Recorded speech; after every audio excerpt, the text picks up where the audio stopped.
Guys, mag-U-turn tayo. Pauwi na sana ako Manila, pero may kumakaway dun sa gilid. U-turn tayo guys. Tingnan natin kung bakit siya kumakaway. Para masiraan siya. Isa yung rider guys.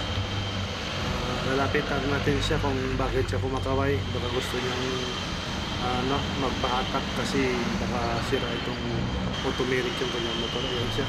Ayan yung motor niya sa gilid. Magpas lang tayo. Babalikan natin yan guys. Ayan yung motor niya. Ayan siya. Ayan. Tumirik siguro to, ba't sumilong yung nakaputi dyan. Ating guys, yan siya. Tumirik siguro to. Pahatak siya guys. Ito, Tagaytay daw. Tagaytay.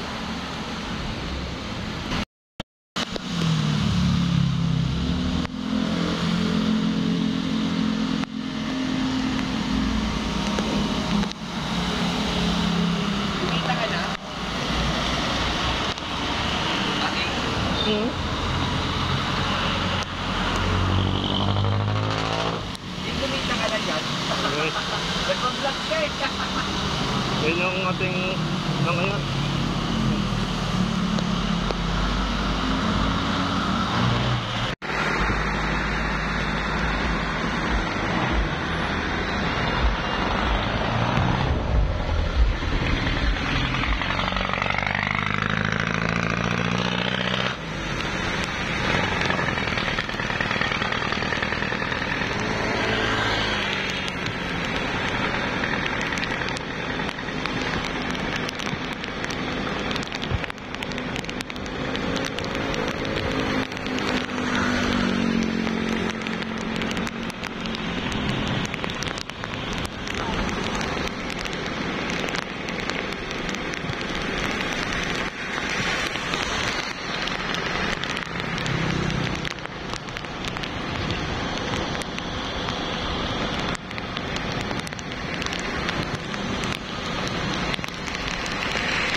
Continue for 23 kilometers.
Ito guys yung ginamit namin na tali magmula Bacoor to Tagaytay. Yan.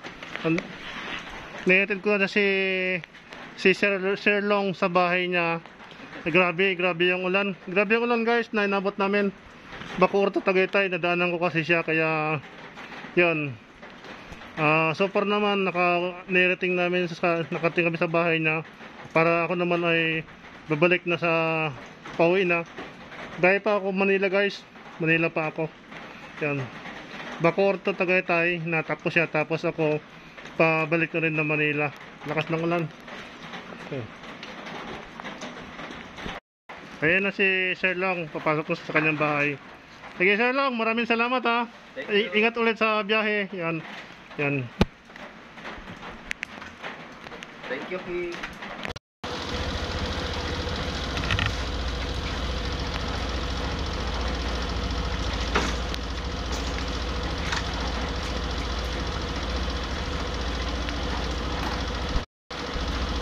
Bukas pagawa naman.